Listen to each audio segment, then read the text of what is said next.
Good evening. It's now 5:01, and the regular session of the Planning Commission of the City of Lancaster will please come to order. Tonight, the invocation will be offered by Vice Chair Hall, and I will lead you all in the pledge. If you'd please stand. In the name of the Father, and the Son, and the Holy Spirit. Thank you, God, for your many blessings. Thank you for the city staff that prepares these meetings. Thank you for concerned citizens that take the time to be informed about what is happening. Thank you for my fellow commissioners. Help guide us for what is best for our city. Thank you, God, for our first responders and soldiers and their families. May their sacrifice not be a burden to them. Thank you for comforting Commissioner Cook on the passing of her dad, Don Eaton. I pray that you welcome him into your arms. In the name of the Father, and the Son, and the Holy Spirit. Thank you. If you'd please join with me in the renewal of the pledge to our flag. What's going on, guys? Ready? Begin. I pledge allegiance to the flag of the United States of America and to the republic for which it stands, one nation under God, indivisible, with liberty and justice for all. Thank you.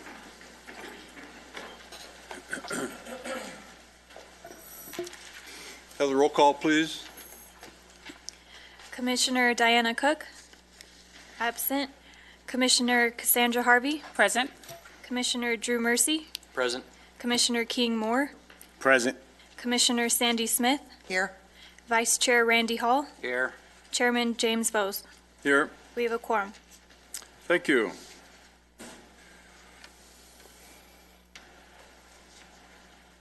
And it's my pleasure to introduce the newest commissioner tonight, Mr. King Moore, who was appointed recently to the commission. This is his first meeting, and on behalf of my fellow commissioners, welcome. Thank you. Thank you. Mr. Moore comes to us with an extensive resume. What I consider one of the most important items on his resume is he served in the United States Marine Corps and was deployed in the Middle East on a number of occasions. I'll let Mr. Moore tell us a little more about himself. I know you don't want to, but you're going to, right? Yes, I will. Again, my name is King Moore. Thank you for approval of the council. A little bit more of my background. I'm an electrician. I've been an electrician for over 18 years. I served in the Gulf War. I've done a lot of missions during that time, and glad to be back, and look forward to being on this committee. And I'm very attention to detail. I think I am, at least. And I just hope I do a good job up here for y'all and for the city, definitely. I'm sure you will, and thank you. We have, there is an announcement, an official announcement. Our clerk and secretary, Ms. Yaseta, is leaving us after this meeting and transferring upstairs to a bigger and better assignment. We wish her well and congratulate her on her new assignment. We have a young lady learning the task tonight, Danielle, and I didn't get your last name, I'm sorry. All right, and welcome. Winter, like the season? And don't be afraid, we do not bite. Sometimes. Well, at least staff. We might, each other occasionally, but don't worry about that. All right. Well, Sydney, we're going to miss you. I'm going to miss all of you guys, too. Thank you. But you'll come, you're going up to the second floor, right? I am, yes. The ivory tower? Right. I'll be up there with Jocelyn. Yeah, We'll be best friends. you guys, remember us peons on your way up, would you? I'll come down and visit you guys. Thank you. Thank you. All right, our first item of business is the approval of the minutes of the regular meeting of January 22nd, 2018. May we have a motion, please? I move that we approve the minutes from the regular meeting of January 22nd, 2018. Second. Thank you. Anything further? Please vote.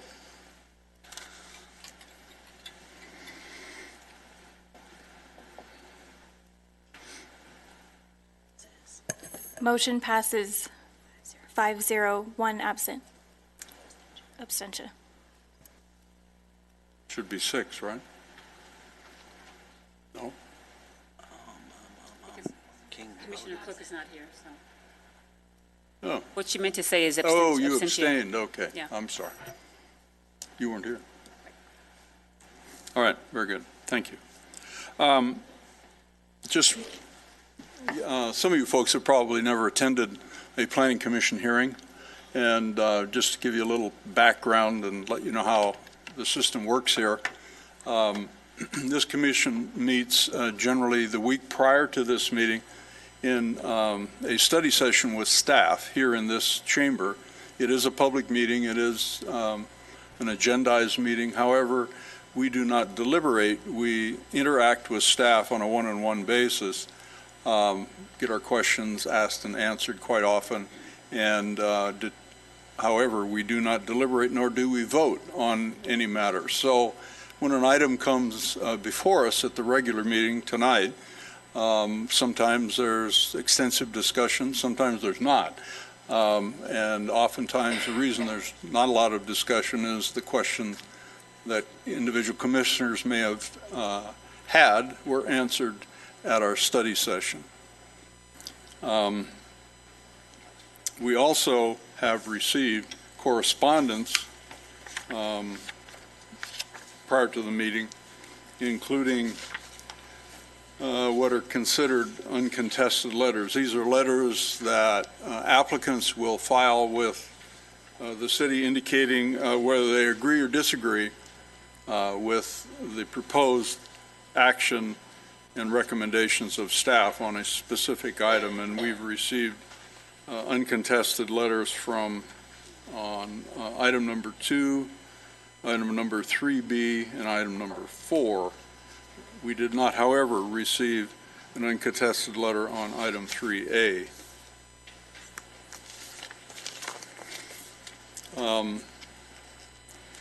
When items are called, individual applicants or their representatives have an opportunity to address the commission for a length of time that will satisfy our needs. And then the public has an opportunity to comment on individual items. The public is asked to fill out a speaker's card, and we will call upon you individually when those items come before us. You have an opportunity to speak for 3 minutes.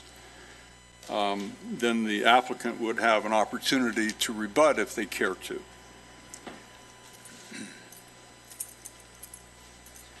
We also received electronically a modification of the conditions on item 2B, I believe it was. Is that right, Sydney? Was that 2B?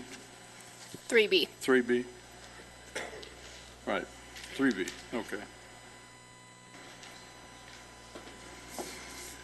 Okay, so the next item is a continued public hearing. This is a continued public hearing on conditional use permit 1725. I think it's a continued hearing, right? This is a continued hearing? Right. Okay. So, who's presenting on this? Christopher? Yes. Please proceed. Good evening, Chair Vos and Commissioners. I have before you tonight conditional use permit 17-25. The applicant is requesting a CUP for the construction of a 2,400 square foot gas station mini mart, 2 gas island canopies totaling 3,420 square feet, a 1,150 square foot car wash, to allow the sale of beer and wine for off-site consumption, and to approve a waiver from distance requirements. The project is located at the northwest corner of Sierra Highway and Avenue I. In terms of safety, staff has received the investigation form from the Lancaster Sheriff's Station stating that they do not oppose the applicant's request. According to Deputy Jordan, the request for a Type 20 license would not be detrimental to the public's safety.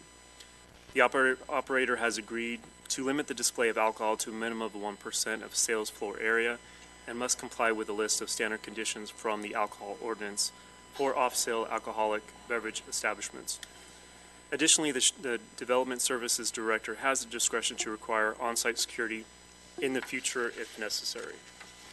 A CUP and the conditions established by it are attached to the site. Therefore, any new entity that acquires a license can only operate in compliance with the approved CUP or must obtain a new or modified CUP if they wish to change the nature of the business. Any violation of the conditions of approval can result in termination of the applicant's business license. In terms of proposed operations, the applicant is working with Circle K, which is a nationally recognized franchise that requires both 24-hour operation and the sale of limited beer and wine. The Mini Mart would offer convenience food and specialty items inclusive of healthy foods, fresh daily sandwiches, and fresh fruit. The 24-hour daily operation of the Mini Mart store will help serve the needs of early morning commuters as well as residents working non-traditional hours in creating a convenient retail food store and gas station. The Mini Mart gas station car wash would be open 24 hours a day. However, sales of alcoholic beverages would be limited to the hours between 8 a.m. and 11 p.m. 7 days a week. On January 17, 2017, the Planning Commission approved CUP number 1606 for a similar proposal by the applicant located at the northwest corner of 20th Street West and Avenue J. The applicant is familiar with the city's alcohol ordinance and is prepared and willing to implement the standard and project-specific conditions that would be imposed upon this project. In terms of sensitive uses, on December 18, 2017, the Planning Commission approved the construction of 78 single-family attached units, which will be located 100 feet south of the project site. The nearest existing sensitive use is the primary alcoholic beverage establishment located within the minimum 500-foot separation requirement from the project site. Because the sensitive use is located within the separation requirement, the approval of the CUP would require a waiver from the separation distance requirement. The Lancaster Municipal Code contains a provision to allow for a waiver from the normal distance requirements of the alcohol ordinance. The waiver requires that two findings be made. Number one, the alcoholic beverage establishment will serve a specific community need. The proposed facility serves a community need through the provision of fuel, food, beverages, and various specialty items. The Mini Mart component to the facility, including the Type 20 ABC license, is integral to the business model, which allows the facility to establish itself to serve a community need. Number two, the distance waiver approved for the alcoholic beverage establishment is not expected to result in an adverse effect on adjacent property uses or residents. The existing Mini Mart is separated by the proposed Mini Mart by the car wash, Beach Avenue, and the parking lot for the existing Mini Mart. The proposed Mini Mart would be located in the middle part of the project site, and pedestrian activity associated with the store will be centered there and would seem unlikely to affect the Mini Mart located on the opposite side of Beach Avenue. Looking at the floor plan, there are three cooler doors totaling 17.5 square feet that will be designated for beer and wine sales. The amount of square footage that the applicant is proposing amounts to 0.73% of total gross floor area. The applicant has agreed to a condition that would limit the overall sales floor area for the sale of alcoholic beverages to no more than 1%. In terms of the site improvements, 3 existing driveways would be reconstructed and replaced with landscape parkway and a new sidewalk. The existing driveway on Beach Avenue and the existing driveway on Sierra Highway located at the northern property line would be reconstructed to meet commercial driveway design. In conclusion, staff is recommending approval of the proposed project because it meets all the requirements of the zone and is not expected to adversely affect nearby residences or businesses. Resolution number 18-02 prohibits the Mini Mart from selling single-serving containers, and the conditions of approval would ensure that the safety and general welfare of the surrounding area would be maintained.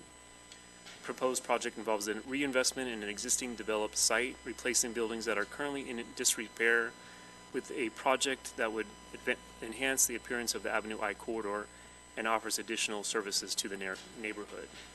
Therefore, staff recommends the Planning Commission adopt Resolution 17-29, approving conditional use permit number 17-25. That concludes staff's presentation. Staff is available for any questions. Thank you, Mr. Ronnie. You're welcome.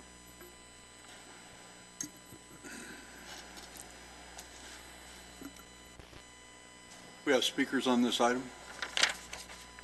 Yes, we do. There are two speakers. Do we have- Excuse me, three speakers. Mr. Jeff Little representing the applicant. Okay. Before we call on Mr. Little, does anyone have any questions of staff before we proceed?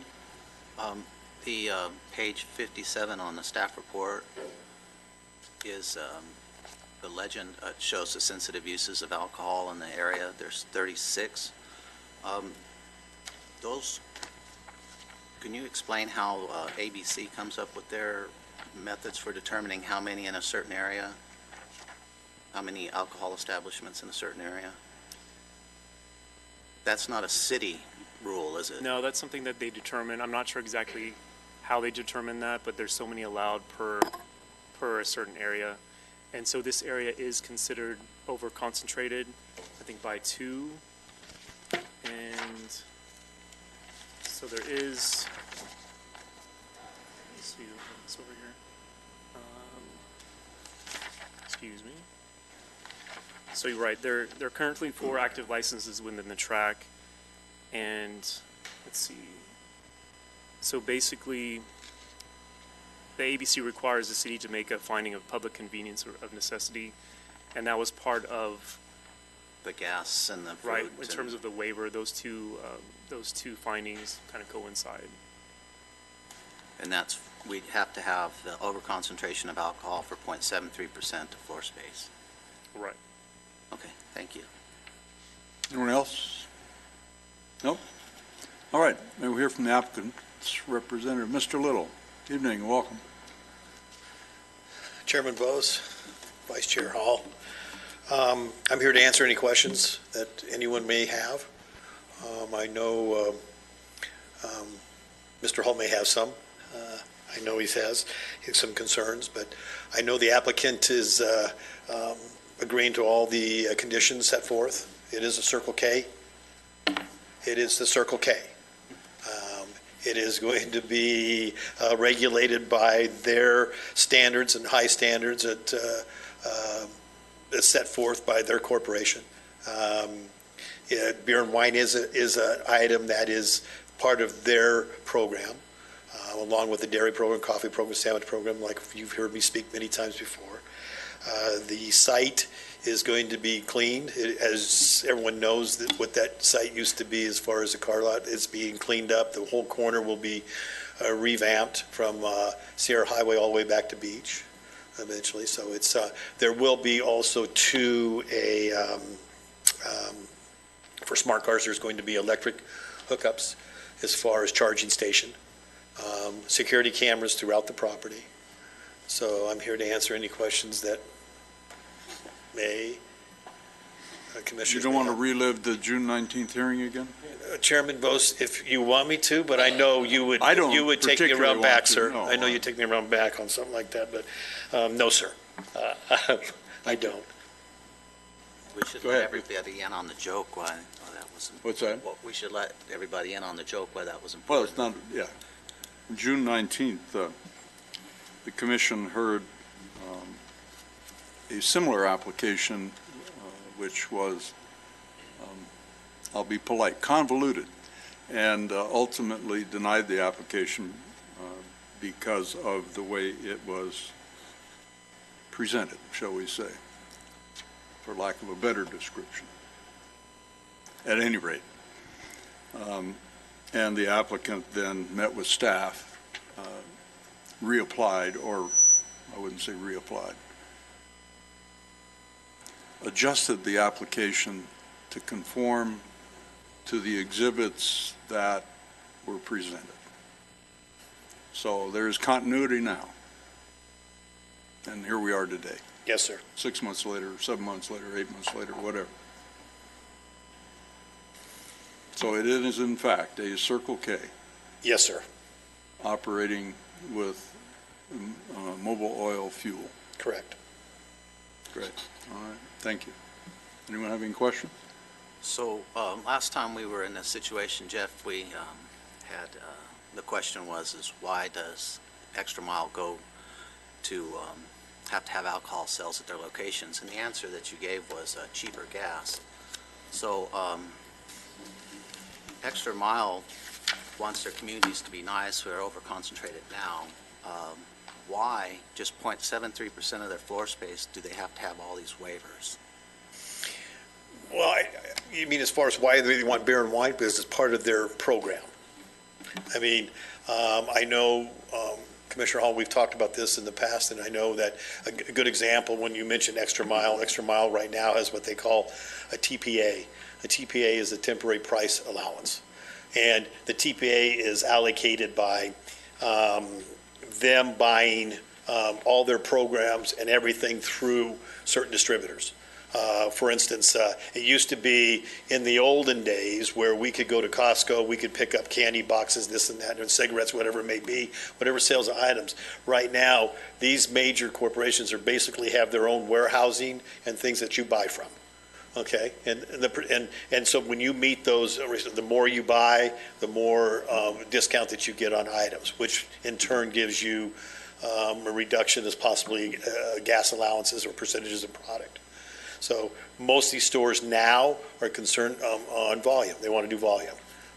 They're real strong. It used to be the Circle K's and everything else were store oriented, which they still are very big store oriented, and they've upped their program for the gasoline side. They're offering diesel, truck, even gone so far as the electric side of it. So it does help when a corporation like Circle K comes in and says, we're looking at an area, but if we can't have all the necessities that we need, then they look elsewhere. So I think that's the reason why a lot of these newer stores that are coming into the area are top notch. I mean, they're spending $3-4 million on a site, and some you look at it and you go, wow. And it's bringing up the standards of what we're looking for in the area. So I'm all for making that corner beautiful with a Circle K and gas station and car wash. I'm just trying to wrap my head around why 0.73% of the floor space has to be dedicated to alcohol in an area that's over-concentrated. So what percentage of sales is that 0.73% of the floor space bring in Extra Mile? couldn't tell you. No ideas? No. Is it like 50%? I mean, it's part of their program. That's all I can tell you. I mean, I couldn't tell you exactly what percentage that might be, and I That's apologize. a difficult position to put me in. I'm going to have to make a decision on whether or not this business is going to base half of their business on alcohol sales for just 1% of their floor space, or if it's just one of those things to make cheaper candy bars and a penny less per gallon. I think if you're thinking that these are going to be the volume of 50% of sales or alcohol or in that mark, they're not even close to that. They're finding that a lot of the major chains are looking at it. It's not so much that it's a convenience.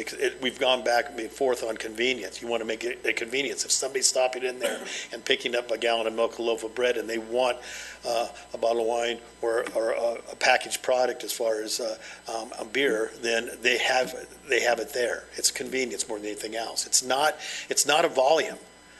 So we've gone round and round as far as thinking that it could be a volume type thing. It's not something that we're talking as far as, and I hate to look at it as liquor stores. It's not anything close to it. These new upscale markets are convenience markets. That's exactly what they are. And you don't want somebody coming in, getting their gas, getting their coffee, getting their bread, milk, whatever little items they can get there as far as grocery, and then have to go someplace else to do. It's a convenience. It's not something that says 10%, 20%, 30% is part of their alcohol. It'll never be that way. This is more of a convenience item than anything else, exactly like milk is and bread is. And the small fruits sandwich program. The sandwich program is all part of that program. Well, for a product that causes such havoc in our communities, I would probably expected a little more detail on what percentage of business that it was. The oversaturation in the area, but then it brings me to try to understand, am I really going to change anybody's moral behavior if I vote this down? I'm sorry. I can only propose certain guidelines up here. I can okay them, I can modify them from up here. I try not to. But from my point of view, all I can do is just throw out what I think is right for the community. I don't think an overconcentration of alcohol is good for the community. It can be a convenience, so then it falls into the letter of law of the municipal code. But it seems... It's a convenience. Yeah. It is a convenience. But I mean, you just got through arguing that it's such a small part of the business. no. It's all part of the business. I mean, you're asking me for a percentage, Mr. Hall, and I understand what you're asking for, but I couldn't tell you. I mean, this whole concept and being problematic, I don't know whether I agree with that. I mean, the ones that we proposed and have brought to the commission have been state-of-the-art locations and stores who have upheld the conditions that the city set forth. You know, there hasn't been any problems. There hasn't this and that and everything else. So, I mean, we're taking an older corner and putting an incredible project on it. You know, and it goes back to the ones that we've had that back in the 1980s, and there's a new one going in across. We're setting the standards.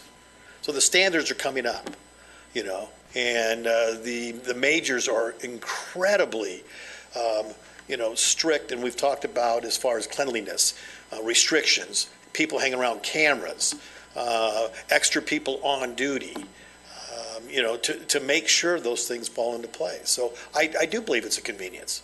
I don't want, you want to give everybody a fair advantage. You don't want somebody coming to your location and having to go someplace else. It just doesn't make sense to me. So it's important that we look at these things as a whole and what they're going to do to the area as far as beautify and make this corner incredible corner there, especially with the stuff that's going across the street. It's going to help. Thank you.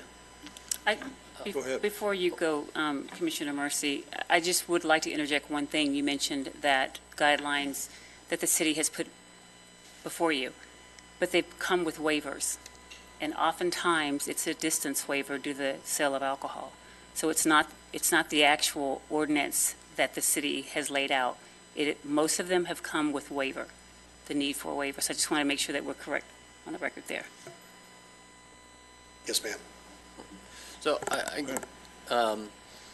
in looking at this and balancing, I think the very, very real and important concerns that the vice chairman's brought up, I wanted to learn a little bit more about the business plan, because I know with some chains, they want, if it's take a fast food chain or a convenience store chain, is this a situation where in order to franchise it, it's got to be exact? So it's identical to all of their others? Yeah. Is that? Yes, sir. Commissioner, yeah, that's exactly what you're seeing from the majors. You're seeing that. I mean, most of the businesses now that you're seeing that come up in the front for it are those type. You have to follow their game plan, and they're strict on it. I mean, they come out with the white gloves and the clipboards, and they're checking everything from A to Z. And it's every 30 days they're giving you a rating, and that rating depends on how you're running your business. So it's very, very important. And in today's times, that type of money that they're investing in that location, that site, and cleaning it up too, it's going to beautify that area. Okay. Can you or staff speak a little bit more about the review that the Sheriff's Department did in making their determination that this didn't present a public safety issue? I believe they look at the area there in terms of calls of service, and basically that corner and again that liquor store, they were looking at the numbers of calls they receive and whatnot, and that's how they determine if there's been an issue at that location. Okay.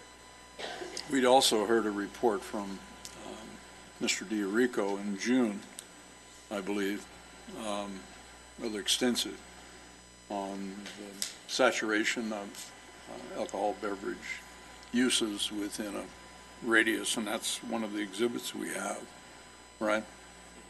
That's I don't know yes. if everyone remembers that. Yeah, I'm looking at that exhibit right here, the, All right. the circle with Now- mapped out. Those are all alcohol beverage purveyors, but they aren't all mini-marts. Yeah. For the most part, those that are in it appear to be, I don't know if you want to put them up, but appear to be restaurants on the boulevard or over west of 10th Street. Which are, But then you've and when you got, point out the boulevard, those uses are exempt from the conditional use permit for the downtown development plan, Not from a conditional use permit, but they're exempt from the waivers. the waiver portion of it. That's correct. Commissioner Harvey, do you want to have something else?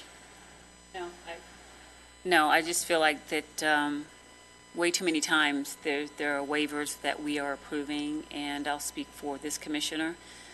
At what point do we not look at perhaps changing the ordinance if everything's going to be on a waiver?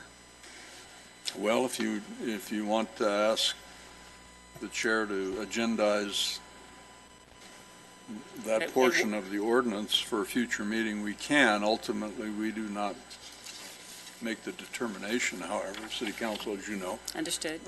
makes the final determination on any change to an ordinance. But if you'd like to call it up, and we'll certainly consider it if that's what you'd like to do. Ms. Corbett, is there, If you'd like to direct staff to review the existing provisions and provide some options for amending or revising that, we can certainly put that on the next available agenda. could we and bring that- please, and let's also take a look at the data analytics on how many times that we've gone in and done the waivers, what the saturation is in the certain areas. I think we need to really take a concentrated look at it if we're going to continue to approve distance waivers, especially relative to alcohol usage. You're good? Anything else? Anyone else? Go ahead. actually, that brings up a question I might have for you, Mr. Chairman. Given that so much of this, direction in terms of the ordinance and whatnot is coming from City Council, on the waivers we've denied, has the City Council been upholding them on appeal, or have they been more apt to, support the applicant? I think I'll give you three answers. Yes, they've upheld the commission's decision. No, they have rejected the commission's decision. And number three, they've sent our decisions back to us for further consideration, which in fact is a recommendation on a recently failed application for conditional use permit. It's on the City Council agenda for tomorrow, and the recommendation on that is to return it to the Commission for further consideration. I have no idea what direction, if any, will be given, but I'll find out tomorrow night. Is there a guideline from the City Council? I would say no. It's discretionary, just as our decisions are here relative to a application for a waiver, which is a discretionary approval, as is a conditional use permit. Is that correct? Everybody's nodding their head yes? Okay. All right, anything further you'd like to discuss with the applicant's representative? Anyone? All right, thank you, Mr. Little. There may be, I'm not sure what other speakers we have, so there may be an opportunity to rebut if you care to. Yes, sir. Thank you. We have another speaker, please? Yes, we do. Sarah May. Sarah May. Ms. May, welcome. Good evening. I'm a health educator at Tarzana Treatment Centers and a representative of Antelope Valley Marijuana, Alcohol, and Pharmaceutical Prevention Coalition. I'm here tonight to ask you to consider the implications that passing the CUP for an off-sale establishment to sell alcohol could have on the city of Lancaster and our youth. According to a published longitudinal study completed in California titled Community Alcohol Outlet Density and Underage Drinking, Alcohol outlet density was shown to play a significant role in the initiation of underage drinking during the early teenage years. As found by the California Healthy Kids Survey in 2016, 17% of 11th graders in the Antelope Valley reported having at least one drink in the past 30 days. In addition, Lancaster already has a high density of alcohol retailers. As of 2017, Lancaster alone had 196 on-sale and off-sale licensed alcohol retailers. By allowing the CUP to be passed, we are making alcohol both more accessible and more socially acceptable for our youth. The LA County Department of Public Health has found that cities and communities with a high density of off-sale alcohol outlets are 3.7 times more likely to have high violent crime rates than cities and communities with low density of alcohol outlets, 2.2 times more likely to have high alcohol hospitalization rates, and 2 times more likely to have high alcohol-related hospitalization rates. Conversely, in 2009, the Task Force on Community Preventative Services found that eliminating just one alcohol outlet per zip code could lead to an estimated 290 fewer serious assaults per year in California. According to Alcohol Beverage Control, as we mentioned before, within Census Tract for CUP 17-25, the total number of existing licenses exceeds the number allowed by 2. We ask you to consider what need there is to add more alcohol serving establishments to these areas and recognize how this could harm the health and well-being for our youth and our community. In the event that the applicants are approved, we ask the City of Lancaster and the local Sheriff's Department to uphold the regulations within Ordinance 1015 and ensure the responsible beverage service training is completed by all staff members in an effort to help limit youth's access to alcoholic beverages. Thank you. Thank you, Ms. May. Anyone have any questions? No? Have another speaker? Edward Mallory. Ms. Mallory? How y'all doing? Good afternoon and welcome. Wow, you guys really did a good job at asking the guy questions about 0.73% of the total space in there has to be dedicated to alcohol. And it turns out that if Circle K doesn't get its way, they're not going to build there. That was pretty good. And what she said, she took a lot of words out of my mouth. I can add a little bit to it.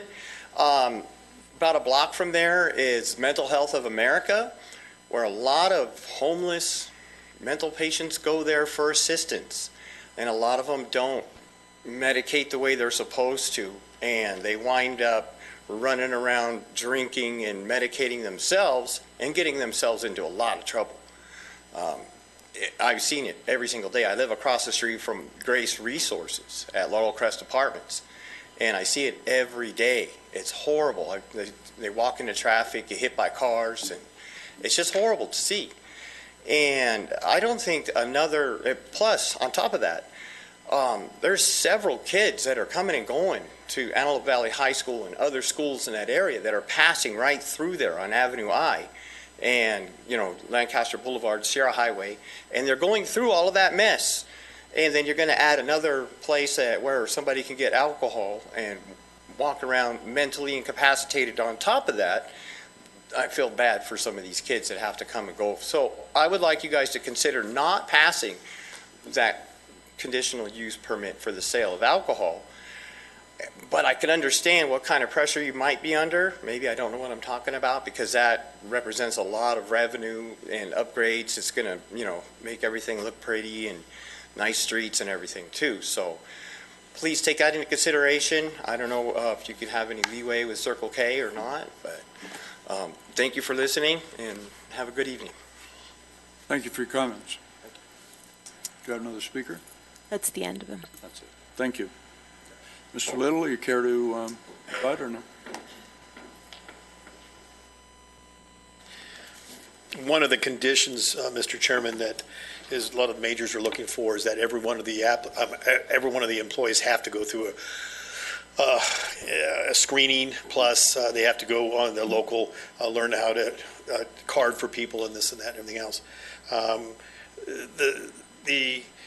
So they go through a program. And they follow the same suit that the city set forth with them. It's a change in the times sometimes, and I understand what Commissioner Harvey was saying as far as changing some of these things and looking at it, and I think sometimes we have to in a whole because things are changing. We're talking about facilities that are good for the area, and we're taking an area and that's been downward for quite some time and enhancing it. And again, we're enhancing a corner, which is a need. We're keeping the lights. We got cameras. We're servicing the need of the public. That's going there. We have not had the issue in the way the majors change. We don't. They make it very stringent as far as keeping people hanging around. We've had this enormous as far as young kids coming in and buying alcohol. That's not been the problem in these facilities. The new state of the art of these company stores are incredible. I mean, security-wise, camera-wise, meeting the needs, well lit, and fitting all the needs that need to be done. Plus serving the area as far as fresh sandwiches and things like that will meet the needs of the public there. So, again, Commissioner, it is a small part, but it's part of that program that all the majors are looking for. It is a small part, but it's part of that program that they're looking for. And Circle Ks and Extra Miles that's part of their program. So I'm here to answer any other questions that may come up.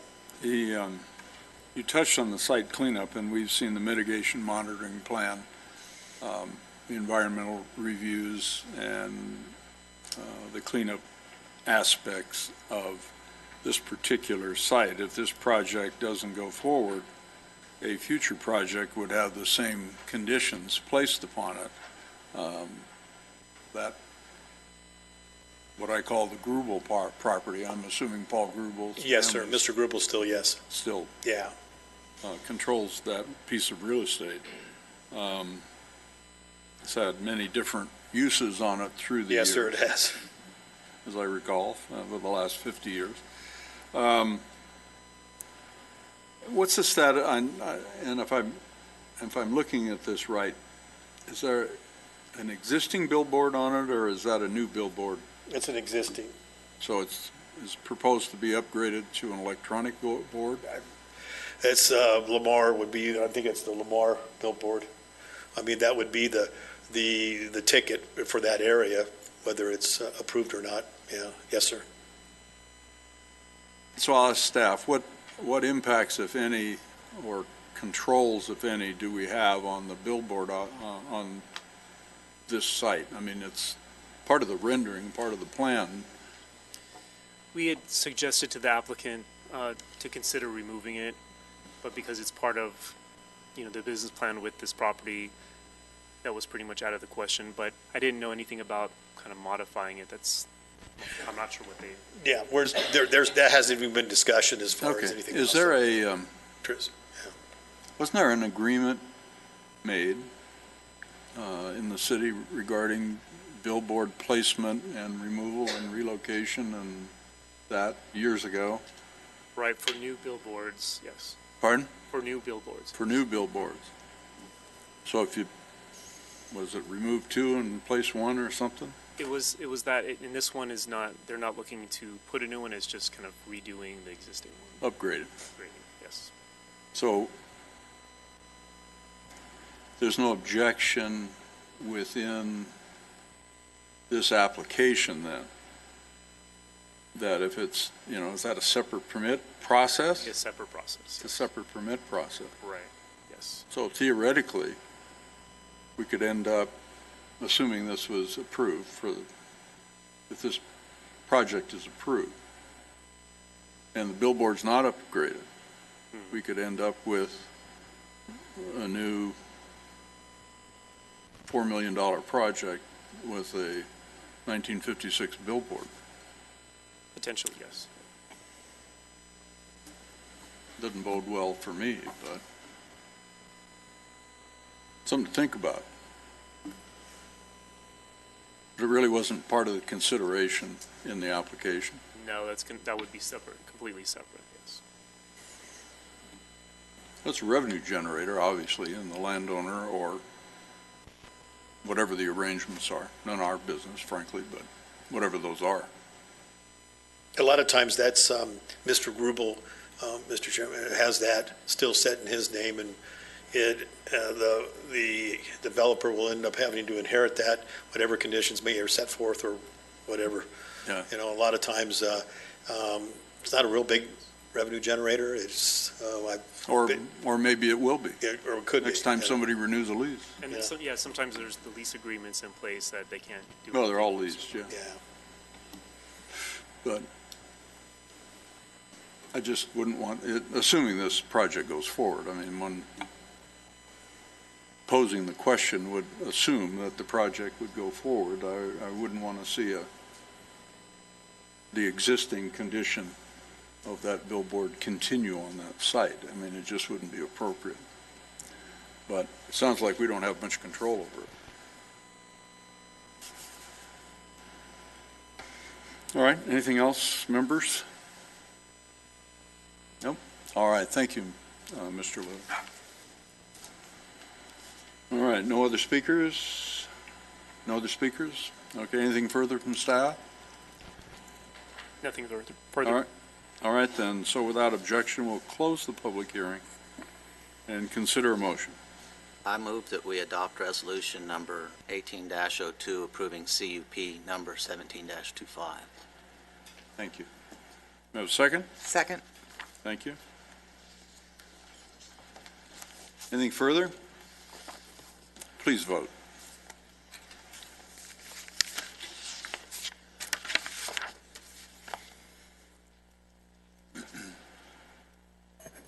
Motion passes 4-2. All right, thank you.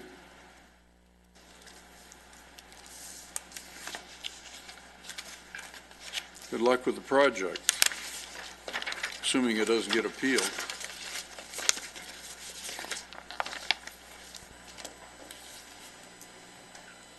The next item is new business.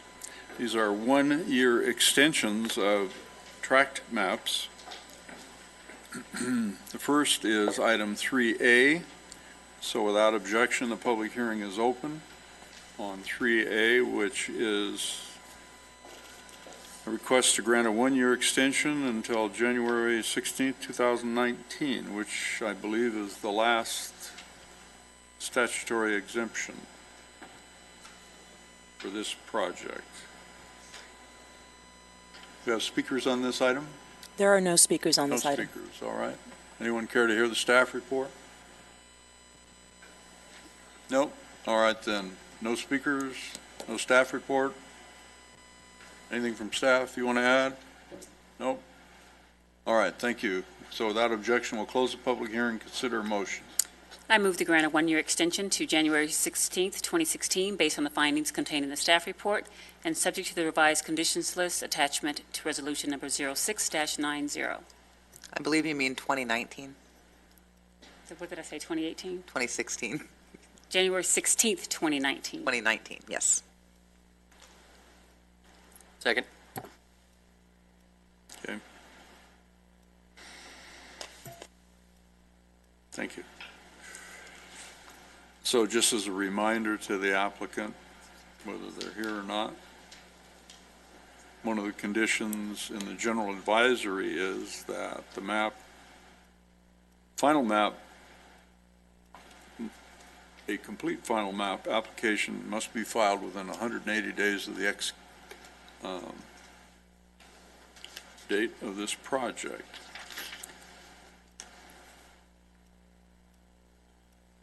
How do you vote, please?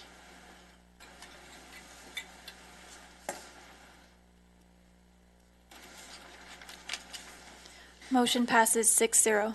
Thank you. Next item is public hearing.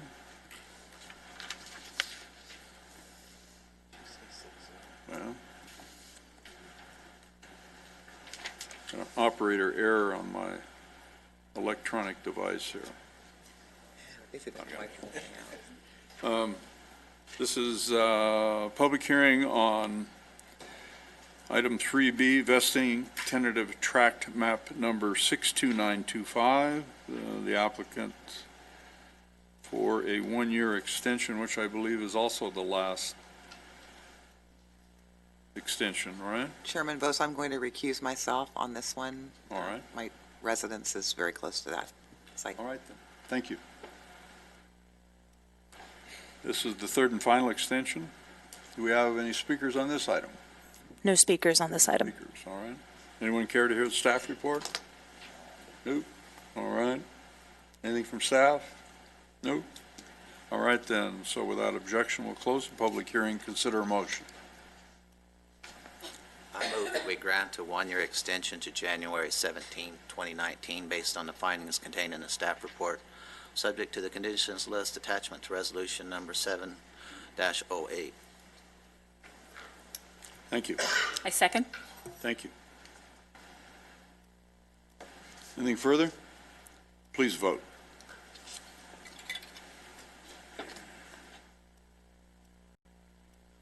Motion passes 5-0, one recuse.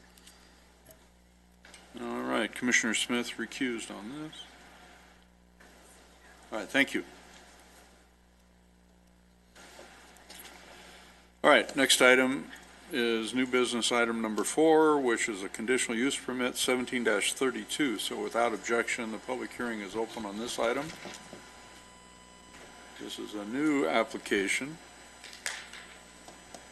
for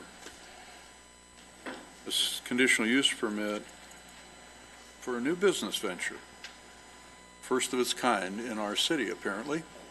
So we have speakers on this? There is one speaker. All right, very good. So may we have a staff report, Ms. Campana, is it? Yes. All right, thank you. Good evening, Chairman Vos and members of the Planning Commission. This item is Conditional Use Permit 1732, a request to allow the sale of wine for off-site and on-site consumption within an existing tenant space and a waiver for distance requirements located at 2010 West Avenue J8 in Suite 101.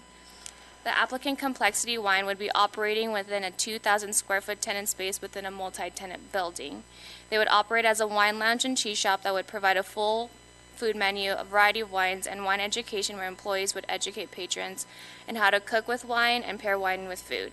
The hours of operation will be Monday through Thursday, 3 p.m. to 10, Friday, 3 to 11, Saturday, 12 to 11 p.m., and Sunday from 12 to 8 p.m. The applicant is requesting for 3 types of ABC license. It's going to be a Type 20 for off-sale beer and wine, Type 41 for on-sale beer and wine for an eating place, and Type 42 for on-sale beer and wine for public premise. The ABC licenses are correlated to 3 different areas within the tenant space. It's going to be the wine lounge, the wine tasting counter, and the wine retail sales and display. The Type 41 license is required for the wine lounge, which includes a 617 square foot indoor lounge, 577 square feet of an outdoor lounge, and 309 square feet of the cellar area.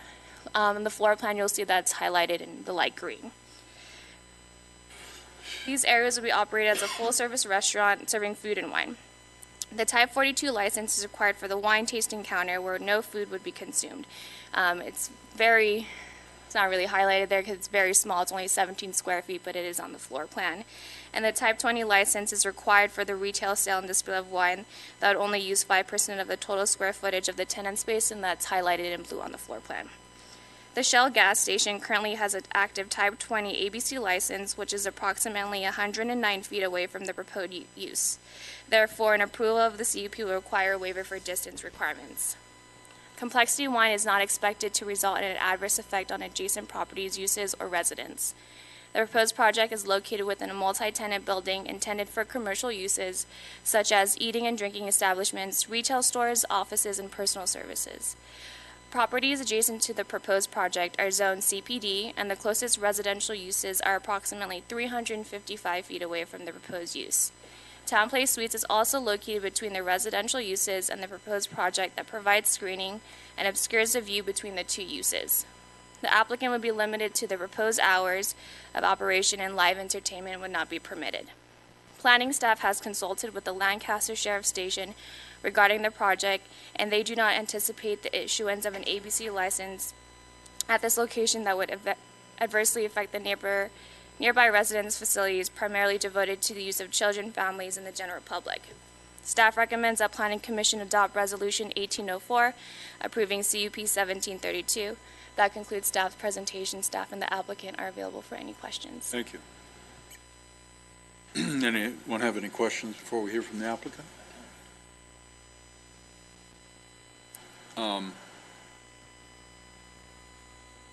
just a housekeeping item, a couple of them actually. On the proposed resolution on the third page, third line down,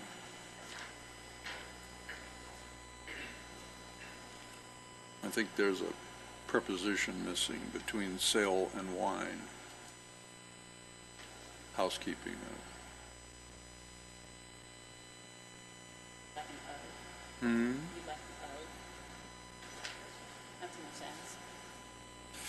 It's easy to fix.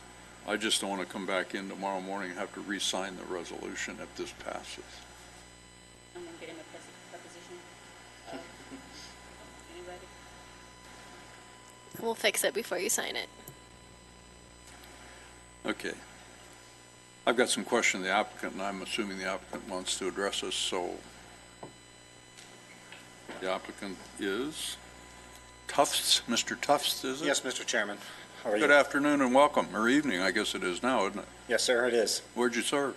In the Air Force. I've been over in Iraq, Saudi Arabia, Kuwait, United Arab Emirates. Thank you for your service. All over. Go right ahead. I'm sorry. I interrupted you. Nope. I was active duty, then an Air Force reservist. I'm still a citizen airman right now. I do bomb disposal, so it's. I'll be retiring here in June. I have a daughter that's serving currently in the Air Force, so. Oh, really? Where at? Can't say, actually. Oh, okay. I really don't know. Okay. That's not a good thing. I mean. And we have a former Air Force who served, Commissioner Harvey, and of course we have a Marine. He's not a former Marine. He's currently a Marine. He's always a Marine. You know how that goes. Yes, sir. I've heard that before. I love my Marines. So we don't take away your time. So if you have anything you'd like to share with us, please do. I've got a couple of questions for you. I'm just here to answer your questions, sir. All right. Thank you.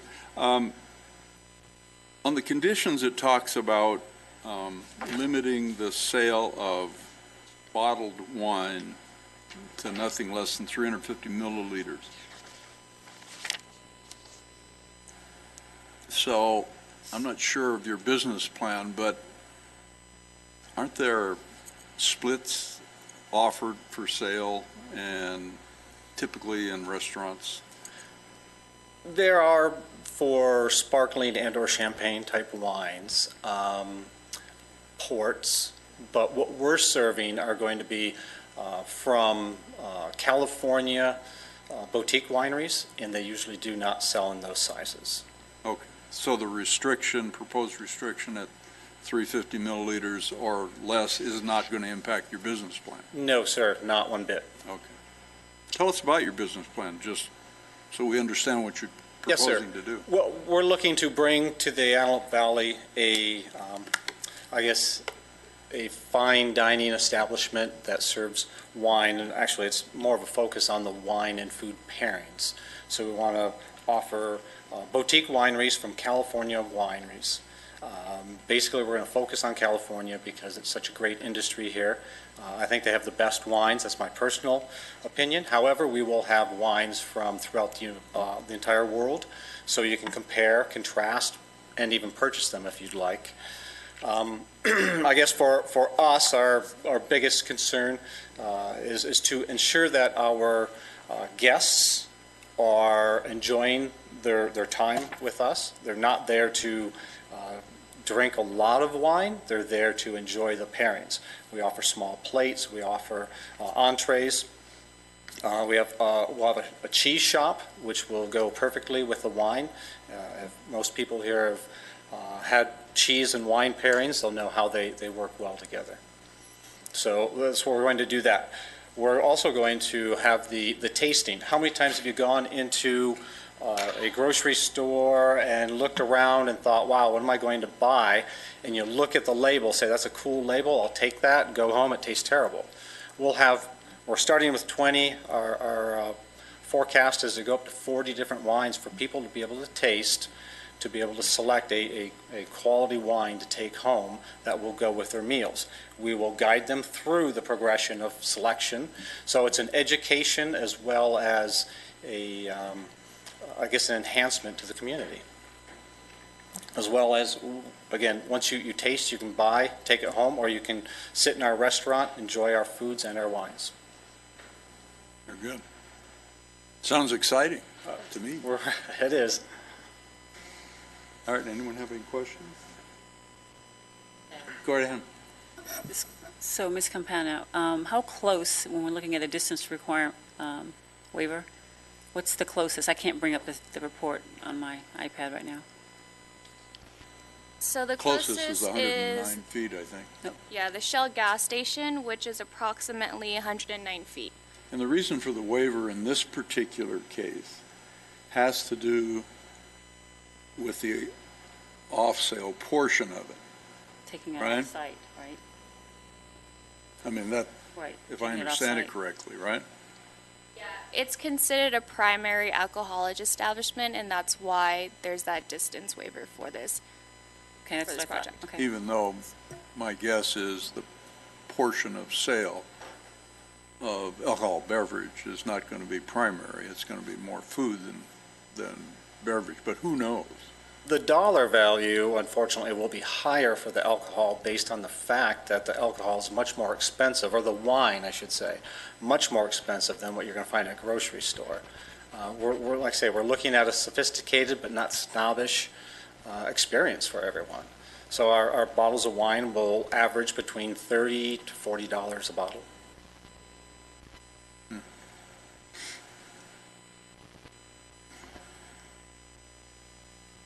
So it also gives you the opportunity to sell beer as well, and I assume you will stock that for the convenience of your client. But We will have to do an amendment on that. That apparently was not put into the CUP, but in order to keep moving forward, we'll do an amendment later on in the future, you are going to sell beer. once it's approved. Yeah, I would Yes, sir. assume so. I mean, Not the license- everyone does like wine, sir, unfortunately. Yeah, some people don't. Well, a lot of people don't drink adult beverages in the first place, so That is true.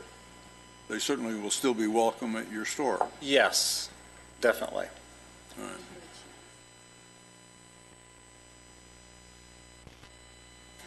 All right, very good. Anything further? Nope. All right, very good. Thank you. Yes, sir, thank you.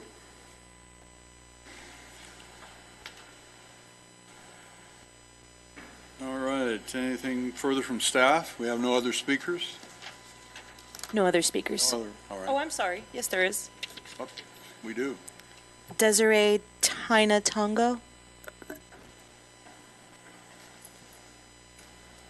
Desiree Tanetongo. Good evening, Good evening. and you can speak right up. Okay, good evening. My name is Desiree Tanatongo, and I'm a health educator at Tarzana Treatment Centers, and I represent the Antelope Valley Marijuana, Alcohol, and Pharmaceutical Prevention Coalition. I'm here to offer some information on the risks of public health and on-sale and off-sale licensed alcohol establishments can pose to the city. According to the Centers of Disease Control and Prevention, alcohol is the most commonly used and abused drug among youth in the United States. Excessive alcohol drinking is responsible for more than 4,300 deaths among underage youth each year in the United States. Although drinking by persons under the age of 21 is illegal, people aged 12 to 20 years drink 11% of all alcohol consumed in the United States. In 2016 to 2017 California Healthy Kids Survey, it was found that 13% of 9th graders and 17% of 11th graders in the Antelope Valley reported having at least one drink in the past 30 days. The Los Angeles County Department of Public Health reports that annually more than 2,800 people die from alcohol-relatable causes that result in approximately 80,000 years of potential life loss and an estimated of $10.3 billion in healthcare and lost productivity costs. As my colleague Sarah May stated earlier regarding the other CUP application, alcohol outlet density is positively associated with alcohol consumption and relatable consequences. Drinking among youth and adults is strongly influenced by environmental or structural factors such as alcohol control policies, retailer market strategies, as well as alcohol access and availability. I'd also like to point out that there are 4 schools less than 1 mile away from this CUP location. And when it comes to the 2016 to 2017 California Healthy Kids Survey, 23% of 9th graders and 34% of 11th graders in the Antelope Valley perceive that it is very easy to access alcohol. According to the Alcohol Beverage Control, there is already 5 on-sale and 3 off-sale authorized licenses in the Census Tract 9010.09.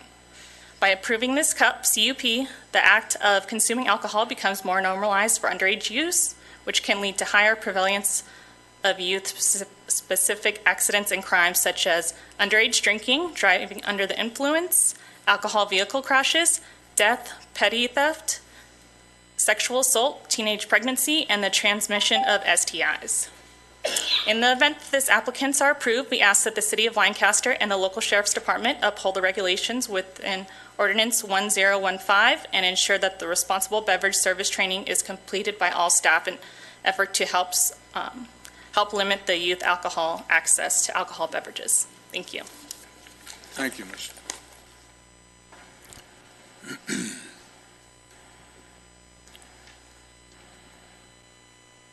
Mr. Tufts, do you care to respond? Yes, sir, Mr. Chairman. So I agree. There can be some issues. However, this is not our establishment. It is not a bar. It's not a nightclub. It's not set to draw in crowds of large number of crowds of people. We're a very quiet, low-density seating. We're there for a quiet time for couples to go out to enjoy maybe time away from their children, a reunion from them coming back from somewhere. That's what we're about. As for the children that are gaining access to alcohol, it probably comes through their parents. All of our employees will be trained in the safe serve. They will all go through the training. That's the first thing that will occur within before they even start working for us. That's a requirement. I totally agree that children should not be subject to this, and they will not be. They will not be allowed in certain areas where we are doing the retail. They can sit in the restaurant area with their parents where they should be monitored by their parents. So the reality of it is a lot of this is driven by parenting. It's not the retail stores that do this. We do not have anything saying, children will be allowed to drink, or bring your children in and say, hey, try this wine because we're trying to grow your experience. That's not what happens. So for us, it should not be a problem for what we are doing. All right, thank you, sir. Thank you. I just have a question.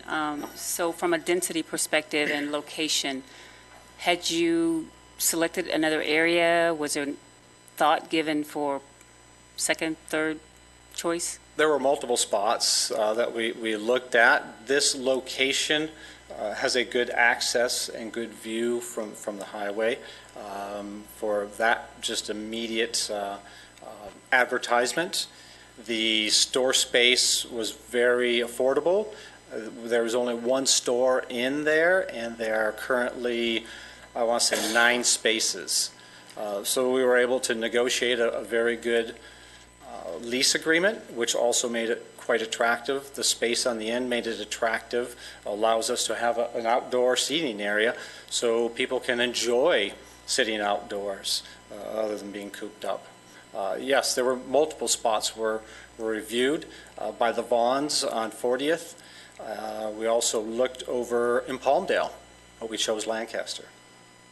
Okay. All right, thank you. Any further questions? It's a very attractive end cap, that's for sure.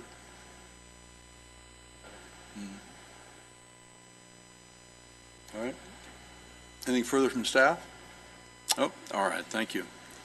So without objection, we'll close the public hearing. And consider a motion. I make a motion that we adopt resolution number 18-04, approving conditional use permit number 17-32. Second. Thank you. Anything further? Please vote.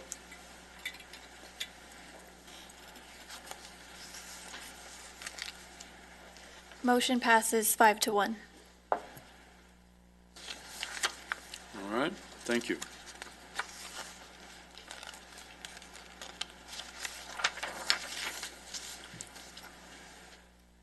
All right then.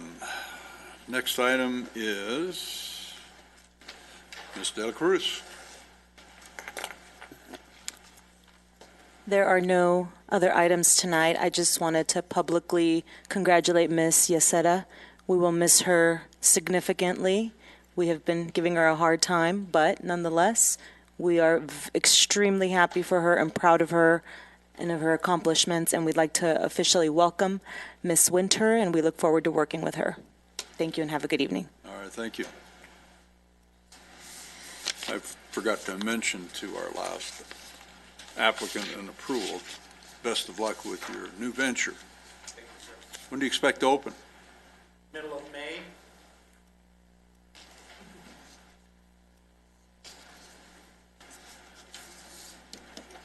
All right, Commissioner Mercy had something you would like to share with us. Yes. After the meeting last month where we had discussed, where part of the discussion revolved around the science of valley fever, I spoke with Brett Banks over at AQMD.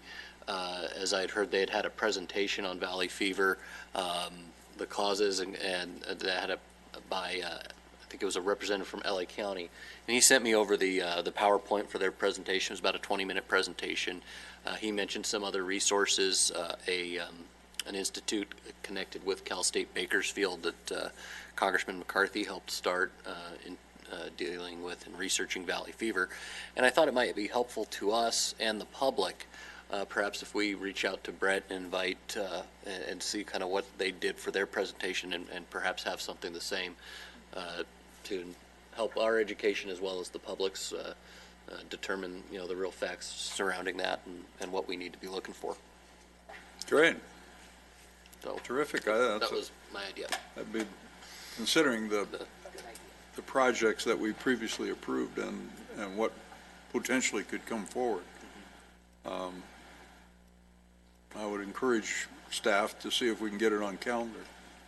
Brett has addressed the planning commission before. Brent yes, he has. Commissioner Mercy, if you can send me some contact information, that would be really helpful. Certainly. Thank you. Brief update.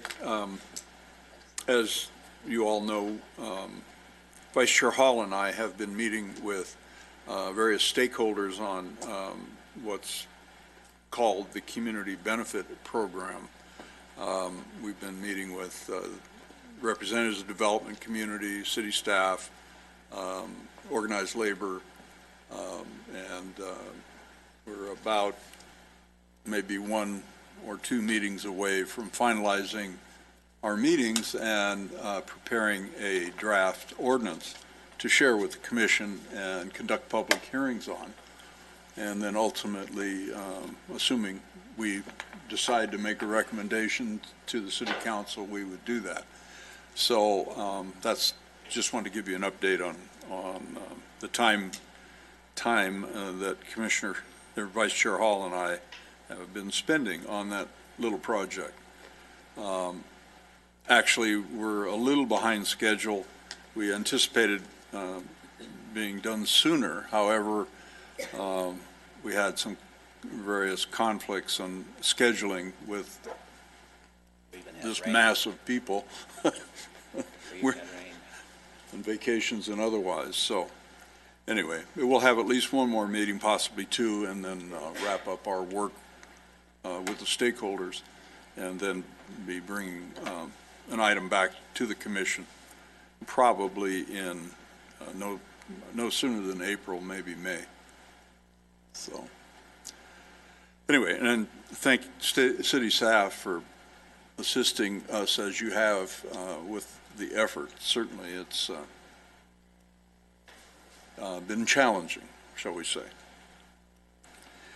All right, this is an opportunity now that the public can bring matters before us on any non-agendized items. So if members of the public have anything they'd like to share with us, they're asked to fill out a speaker's card, and we'll call upon you then and give you 3 minutes to share with us. Do we have any non-agenda public speakers? There are none. No? Poll the audience? No? All right. Okay. Then we stand adjourned until